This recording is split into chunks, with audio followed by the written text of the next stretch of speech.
Investment in securities market are subject to market risks. Read all the related documents carefully before investing. दुनिया तो चाहती है यूं ही फासले रहें, दुनिया तो चाहती है यूं ही फासले रहें, दुनिया के मशवरों पे न जा, उस गली में चल।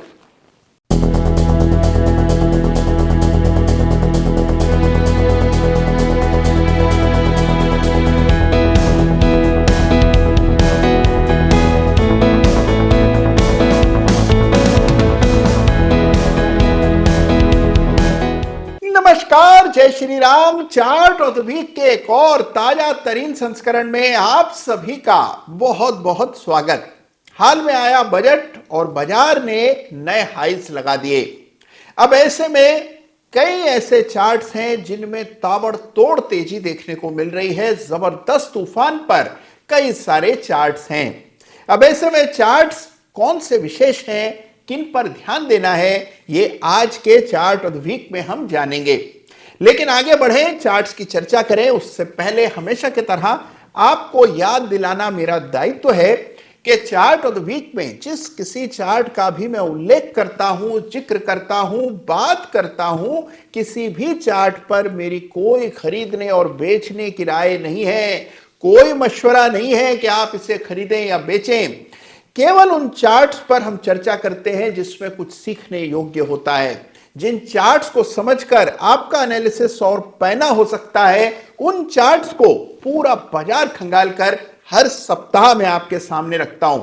तो इस सप्ताह भी धमाकेदार चार्ट्स की बात करेंगे और सबसे पहले इस सप्ताह एक नए सेगमेंट की शुरुआत करते हैं और यह सेगमेंट है disaster of the week chart. जी हां, इस सप्ताह बड़ा डिजास्टर होता हुआ दिखाई दिया पेटीएम के चार्ट पर। तो आइए पेटीएम के चार्ट से ही इस सप्ताह के चार्ट ऑफ द वीक का आगाज करते हैं। तो लीजिए, पेश है आपके सामने इस सप्ताह का बड़ा डिजास्टर पेटीएम। और पेटीएम के दिनमान उस समय से ही खराब हो गए जब यह स्टॉक लिस्ट हुआ। लगातार अंडर परफॉर्म करता रहा, लोग इसमें बड़ी उम्मीदों के साथ निवेश करते रहे और लगातार शेयर ने निराश किया। इस सप्ताह डिजास्टरस गिरावट चार्ट पर देखने को मिली।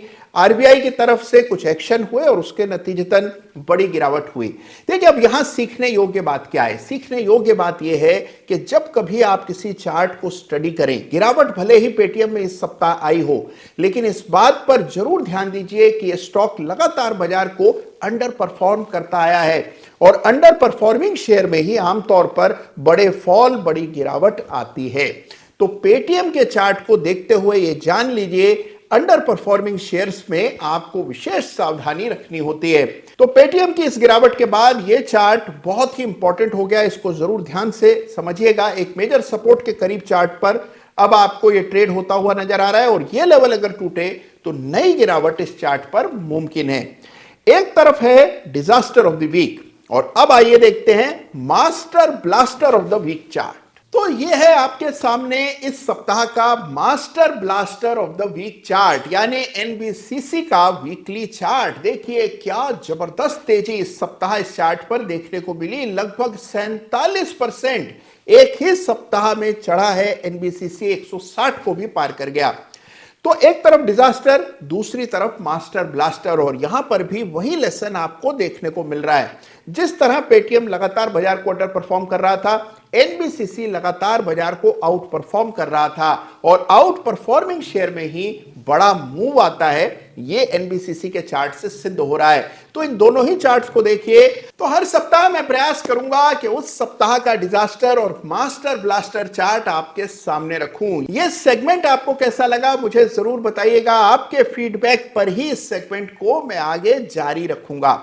और अब बात करते हैं इस सप्ताह के chart of the week runners up की। Chart of the week runners up का खिताब इस सप्ताह दिया जा रहा है स्पार्क के वीकली चार्ट को। जी हां, सन फार्मा एडवांस रिसर्च के वीकली चार्ट को दिया जा रहा है chart of the week runners up का खिताब। यह चार्ट भी बहुत अरसे से बाजार को अंडर परफॉर्म कर रहा है, लेकिन हाल ही में हमने इसमें आउट परफॉर्मेंस आते हुए देखी।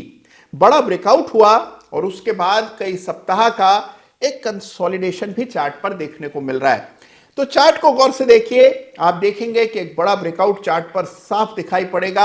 अरसे बाद इस चार्ट में मोमेंटम बन रहा है, तो स्पार्क को इस सप्ताह chart of the week runners up का खिताब दिया जा रहा है। और अब बारी इस सप्ताह के धमाकेदार चार्ट ऑफ द वीक की। लेकिन चार्ट ऑफ द वीक का जिक्र करने से पहले इस सप्ताह एक इंडेक्स के चार्ट पर आपका ध्यान आकृष्ट करना चाहता हूं, क्योंकि यह है इस सप्ताह का index chart of the week. और गौर से देखिए इस इंडेक्स को। इस इंडेक्स का जिक्र पहले भी चार्ट ऑफ द वीक में हुआ है और बिल्कुल मौके पर पिछली बार इस चार्ट की हमने बातचीत की थी। यह चार्ट है निफ्टी मेटल इंडेक्स का। जी हां, मेटल चार्ट्स पर वापस से नई तेजी के आसार दिखाई दे रहे हैं। चार्ट्स में नई सुगबुगाहट है। तमाम कंपोनेंट्स को निफ्टी मेटल इंडेक्स के जरूर से स्टडी कीजिएगा और विशेष रूप से निफ्टी मेटल इंडेक्स के चार्ट को देखिए, जिसमें फिर से नई तेजी फूटती हुई नजर आ रही है। तो इस चार्ट को क्लोजली मॉनिटर कीजिए, लेवल्स मार्क कीजिए और अगले पड़ाव कौन से हो सकते हैं चार्ट्स पर, इनका आकलन कीजिए। और अब आइए चलते हैं इस सप्ताह के चार्ट ऑफ द वीक की बात करते हैं। देखिए, इस सप्ताह का चार्ट ऑफ द वीक एक छोटा बैंकिंग स्टॉक है जिसको लोग भुला चुके थे, लेकिन वापस से सरकारी बैंकों में नए प्राण आते हुए नजर आ रहे हैं। कई सारे चार्ट ऑफ द वीक जो कि सरकारी बैंक थे, उनमें हमने जबरदस्त तेजी पिछले कुछ महीनों में देखी है। इस चार्ट को गौर से देखिएगा, क्योंकि यह है इस सप्ताह का चार्ट ऑफ द वीक। सरकारी बैंकों में नया मोमेंटम, नया उफान देखने को मिल रहा है और इसीलिए इस सप्ताह चार्ट ऑफ द वीक का खिताब दिया जा रहा है यूको बैंक के वीकली चार्ट को। जी हां, आइए यूको बैंक के चार्ट को देखते हैं और समझते हैं कि चार्ट में क्या खास है। तो लीजिए, पेश है आपके सामने इस सप्ताह का बहुत ही interesting chart of the week, यानी यूको बैंक, जिसका चार्ट अब आपके सामने है और जिसमें हम ये बहुत ही शानदार तेजी कई सप्ताह से देख रहे हैं।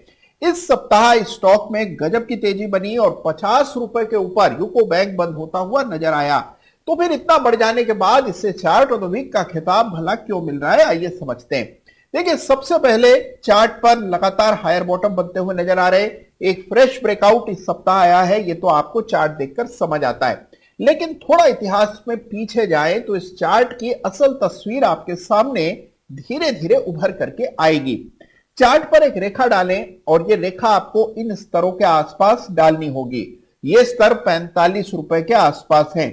45 के ऊपर एक बड़ा ब्रेकआउट इस सप्ताह आया और ये ब्रेकआउट कई सालों से पेंडिंग चल रहा था। यानी देखिए, 2016 में आखिरी बार 45 के ऊपर वीकली क्लोज आया था। 2016, आज है 2024, 8 बरस बाद यूको बैंक ने 45 के इस अहम स्तर पर विजय पाई है। तो ये एक महत्वपूर्ण ब्रेकआउट इस चार्ट पर आपको नजर आता है और यही वजह है कि यूको बैंक को चार्ट ऑफ द वीक का खिताब मिल रहा है। सरकारी कंपनियों में जो तेजी चल रही है, जो अश्वमेध यज्ञ चल रहा है, ये अभी तक समाप्त नहीं हुआ है। तेजी लगातार कायम है, चल रही है। ऐसे में इंपॉर्टेंट यह है कि आप चार्ट्स को बड़ी बारीकी से देखें। यूको बैंक के चार्ट पर 45 का ब्रेकआउट है। अब आइए समझते हैं कि अगली रेजिस्टेंस कहां है। सबसे पहले जान लीजिए कि ये जो 45 का स्तर है, इसका महत्व क्या है। ये लेवल पहले यूको बैंक के इतिहास में 2012 में भी सपोर्ट का स्तर था। सपोर्ट जब टूट जाने के बाद रेजिस्टेंस में तब्दील हो जाते हैं तो उनकी अहमियत और बढ़ जाती है और इस लेवल का टूटना इस स्टॉक में मायने रखता है। अब आइए देखते हैं बड़े रेजिस्टेंस ऊपर की ओर कहां है। तो बड़ा रेजिस्टेंस चार्ट पर आपको 87 पर नजर आता है, जो कि मौजूदा भाव से काफी दूर है और उसके बाद 110 पर भी बड़ा रेजिस्टेंस है। तो कुल मिलाकर यह स्थिति है फिलहाल यूको बैंक की, जिसको इस सप्ताह इस बड़े ब्रेकआउट के मार्फत चार्ट ऑफ द वीक का खिताब दिया जा रहा है। तो देखा आपने कि कैसे यूको बैंक के चार्ट पर 8 बरस बाद इस प्रकार का ब्रेकआउट 45 रुपए के ऊपर आता हुआ दिखाई पड़ रहा है और इसी के बदौलत यूको बैंक है इस सप्ताह का चार्ट ऑफ द वीक। तो इस चार्ट को जरूर से स्टडी कीजिएगा। याद रखिएगा, किसी भी चार्ट पर कोई खरीदारी और बेचने की राय नहीं है, केवल इन चार्ट्स को आप स्टडी करें, यही मेरा उद्देश्य है, यही मेरी आपसे अपील है। याद रखिए कि यूको बैंक के अलावा कई सारे और सरकारी बैंक्स हैं जिनके चार्ट्स को इस सप्ताह आपको निश्चित स्टडी करना है। देखिएगा उन चार्ट्स को तो आपको उनमें बड़े ब्रेकआउट्स, बड़ा मोमेंटम बनता हुआ दिखाई पड़ेगा। और सरकारी बैंकों के चार्ट्स पर आप नजर रखें, इस बात की कवायद तो मैं पिछले कई सप्ताहों से लगातार करता आया हूं। निफ्टी पीएसयू बैंक को चार्ट ऑफ द वीक का खिताब भी मिला और कई बार उस इंडेक्स की चर्चा हम पहले कर चुके हैं।